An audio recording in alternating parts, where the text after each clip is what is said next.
Hi குட்டீஸ். ஆச்சி ஒரு குட்டி கதை சொல்லிகிட்ருக்கேன். யாருன்னா வீரமங்கை வேலுநாச்சியார் பற்றி ஆச்சி ஒரு கதை சொல்லிகிட்ருக்கேன். அதில் பார்த்திங்கன்னா குயிலின்னு ஒரு பொண்ணு. அந்த பொண்ணு தான் பெண்களோட படைக்கு அந்த பொண்ணு தான் தளபதி. அந்த குயிலின்ற பொண்ணு யாருன்னு ஆச்சி சொல்கிறேன். நம்ம சிவகங்கை மாவட்ட பக்கத்தில் இருக்க ஒரு கிராமத்தில் அந்த பொண்ணு பிறக்கிறா. அவங்க அம்மாவும் பெரிய தைரியசாலி. இந்த காலத்தில் வயலில் ஃபுல்லாக நெல் போட்டிருப்பாங்கல்ல, ஃபுல்லாக நெல் இருக்குது. அதை காளை மாடு சாப்பிட்டுருக்கு. அந்த காளை மாடை விரட்ட யாருமே போகலை. அப்படியே ஜென்ஸ் எல்லாம் பயப்படுறாங்க, அவ்வளோ பெரிய காளை மாடு. ஆனால் குயிலோட அம்மா போய் அடித்து விரட்டிட்டு, ஆனால் அதில் மாடு முட்டி அவங்க இறந்துடுறாங்க. அதனால அவங்க அப்பா என்ன பண்ணிட்டாரு, குயிலியை கூப்பிட்டுட்டு சிவகங்கைக்கே வந்துட்டார். வந்ததும் இல்லாமல் தன்னோட ஒய்ஃப் மாதிரியே குயிலி தைரியமாக இருக்கணும்னு நம்ம வேலுநாச்சியாரை பற்றி நிறைய அவங்கள அந்த பொண்ணுக்கு சொல்லி சொல்லி வளர்க்குறார். வேலுநாச்சியார் தைரியமானவங்க, வீரமானவங்க, புத்திசாலி, இதை சொல்லி சொல்லி அந்த குயிலே வளர்க்குறார். அந்த பொண்ணுக்கு பெரிய ட்ரீம், போய் நம்ம மகாராணி வேலுநாச்சியாரை பார்க்கணுன்னு. ஒரு தடவை அரண்மனைக்கு போகிறாங்க. போனால் என்ன விட்டுருவாங்களா உள்ள? போர் வீரர்களை ஸ்டாப் பண்ணுறாங்க, போகக்கூடாது. உடனே வேலுநாச்சியார் என்ன சத்தம் எட்டி பார்க்குறாங்க, என்ன பிரச்சனை அப்படின்னு. இந்த பொண்ணு போக மாட்டேங்குது ராணி அப்படின்னு சொல்கிறாங்க. வர சொல்லுன்னு சொல்லிட்டு அந்த பொண்ணோட சூட்டிக்க ரொம்ப தைரியம் எதிர்த்து வேலுநாச்சியாருக்கு ரொம்ப பிடிச்சிருக்கு. நீ எப்போ வேணாலும் அரண்மனைக்கு வாமா அப்படின்னு சொல்லி உத்தரவு கொடுத்துட்றாங்க. அதுலேருந்து அந்த பொண்ணு வேலுநாச்சியாருக்கு ரொம்ப ஒரு பிடிச்ச பொண்ணாகவே அது இருக்குது. இந்த சமயத்தில் தான் வேலுநாச்சியாரோட முத்துவடுகத்தேவர் இறந்து போகிறார். முத்துவடுகத்து ராஜா இறந்து போகிறாரு. அப்புறம் தான் அவங்கள்ட்ட ஆட்சி சொன்ன மாதிரி ராணி ஒவ்வொரு கோட்டையிலையாக மறைஞ்சு கிட்டத்தட்ட 8 இயர்ஸ் 8 வருஷம் மறைஞ்சு போர் பயிற்சி எடுத்து பெண்களோட பெரிய பெண்கள் படையவே அவங்க உருவாக்கியிருந்தாங்க. அப்படி இருக்க பெண்கள் படைக்கு தளபதி யாருன்னா குயிலி.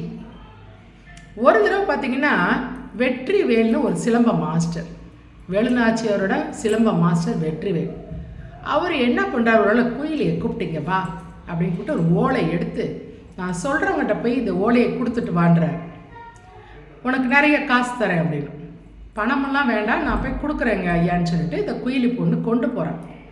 பாதியிலே இந்த பொண்ணுக்கு ஒரு டவுட் வருது, என்னவா இருக்குன்னு அந்த ஓலையை பிரித்து ஓப்பன் பண்ணி பார்த்தா வேலுநாச்சியார் போர் பண்ணுறதுக்கு என்னென்ன ஐடியா இருக்கோ இது எல்லாத்தையும் ஓலையில் எழுதி யாருக்கு, பிரிட்டிஷ்காரவங்களுக்கு இந்த ஓலையை எழுதி அனுப்பிவிடுறாரு. இதை பார்த்தோன்னே குயிலுக்கு செம்ம கோவம் வந்துருச்சு. நல்லா அருவாள் எடுத்துட்டு ஒரே வெட்டு தலை துண்டாக போய் விழுது. சத்தத்தை கேட்டு வேலுநாச்சியார் வர்றாங்க. ஒரு கையில் ஓலை, ஒரு கையில் அருவாள் பிடிச்சி தலையை வெட்டிட்டாங்க. யாரோட, இந்த வெற்றிவேல் சிலம்ப மாஸ்டர் தலையை வெட்டியாச்சு. அப்புறம் வேலுநாச்சியாருக்கு அந்த பொண்ணு மேலே இன்னும் கொஞ்சம் ரொம்ப நம்பிக்கை வருது, ரொம்ப நம்பிக்கை வருது. அதனால தான் அந்த பொண்ணை தளபதி ஆக்குறாங்க. அதே சமயத்தில் பிரிட்டிஷ்காரங்க என்ன பண்ணுறாங்க, வேலுநாச்சியாரை கொல்லணும்னு பயங்கர பிளான் பண்ணிட்டு வர்றாங்க. அதையும் இந்த பொண்ணு ஒன்றும் இல்லாமல் பண்ணி விரட்டி விட்டுருது. அப்போ பிரிட்டிஷ்காரங்களுக்கு கோவம் வருது, யார் அந்த பிள்ளை, குயிலின்னு ஒரு பொண்ணு இருக்குது, அந்த பொண்ணு ரொம்ப இடைஞ்சலாக இருக்கே அப்படின்னு நினைக்கிறாங்க.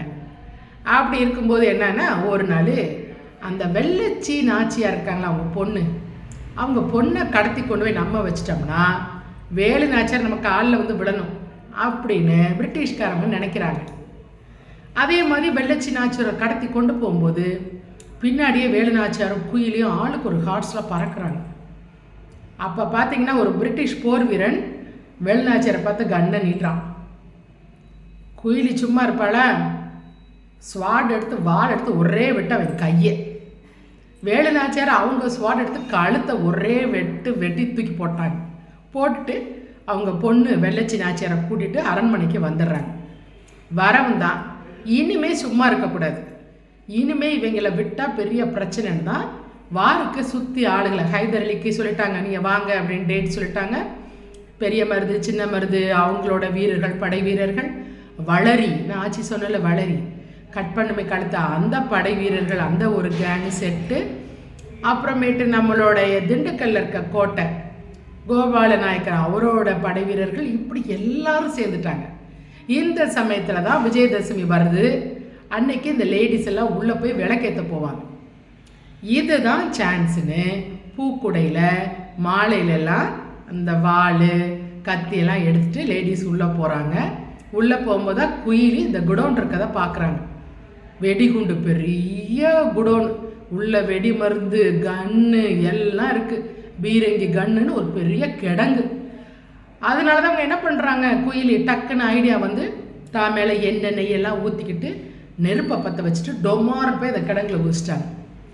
வெட்டி டொமார் டொமார்னு சத்தம் பயங்கரமாக அந்த கிடங்கு ஒன்றும் இல்லாமல் போயிடுச்சு. பிரிட்டிஷ்காரவங்க மிரட்டுட்டாங்க. ஏன்னா அதெல்லாம் வச்சு தானே வார் பண்ண முடியும். இந்த பொண்ணு எல்லாத்தையும் அழிச்சிட்டாலே என்ன பண்ண முடியும். இதுதான் சான்ஸுன்னு. ஆனால் சொன்னவொன்னே வேலுநாச்சியார் உடஞ்சி போயிட்டாங்க. பயங்கரமாக அழுகிறாங்க குயிலியை நினச்சி. ஆனால் அந்த குயிலி பண்ண தியாகம்தான் வேலுநாச்சியார் ஜெயிச்சதுக்கு ரொம்ப ஹெல்ப் பண்ணுச்சு. அடித்து துவைச்சிட்டு இவங்க அரண்மனையில் வந்து ராணி ஆயிட்டாங்க. அதாவது 2ஆம் உலகப் போரில் தான் நம்மளோட 2ஆம் உலகப் போர் நடந்துச்சுல்ல, அதில் தான் தற்கொலைப்படை உருவாச்சுன்னு சொல்கிறாங்க. ஆனால் 150 வருஷத்துக்கு முன்னாடியே தமிழ்நாட்டில் குயிலின்னு ஒரு பொண்ணு தற்கொலைப்படையில், அதுதான் பெண் வீரன்னா அந்த பொண்ணு தான். 150 வருஷம் கழிச்சு தான் 2ஆம் உலகப் போரில் இது மாதிரி தற்கொலைப்படை அப்படி இருந்துச்சு இப்படி இருந்துச்சுன்னு பேசிக்கிட்டாங்க. ஆக்சுவலாக நம்ம தமிழ்நாட்டு பெண்கள் அவ்வளோ வீரமானவங்க, புத்திசாலி, தைரியமானவங்க. அதை இப்போ இருக்க பெண்கள்லாம் புரிஞ்சுக்கணும். இப்போ புதுமை பெண்கள் அப்படிலாம் சொல்கிறாங்க. முதல்ல அவங்க வேலுநாச்சியார் பழைய காலத்தில் எப்படி இருந்திருக்காங்க லேடிஸுன்னு தெரிஞ்சுக்கணும். அவ்வளோ அறிவாளியாக இருந்திருக்காங்க, தைரியமாக இருந்திருக்காங்க, வீரமாக இருந்திருக்காங்க, எல்லாத்துலேயும் பக்கா நாலேஜோடு இருந்திருக்கிறாங்க. சரியா? அதனால தான் எனக்கு வேலுநாச்சியார், வீரமங்கை வேலுநாச்சியார் எனக்கு ஆட்சிக்கு ரொம்ப பிடிக்கும். ஏன்னா அது மாதிரி ஒரு ராணி வந்து பார்க்கவே முடியாது. ஆனால் பாருங்கள், நம்ம தமிழ் புக்கிலலாம் இருக்கா என்னன்னு ஆட்சிக்கு தெரியல. மெயினாக வீரமங்கை வேலுநாச்சியார், குயிலி, உடையாள் இவங்களை பற்றிலாம் இருக்கணும் லெசன். ஆனால் நம்ம அது புக்கில் நீங்கள் படிக்கிறீங்களா இல்லைன்னு ஆட்சிக்கு தெரியல. சரியா? ஆட்சி உங்களுக்கு நாளைக்கு வேறொரு குட்டி கதையோடு வரேன்.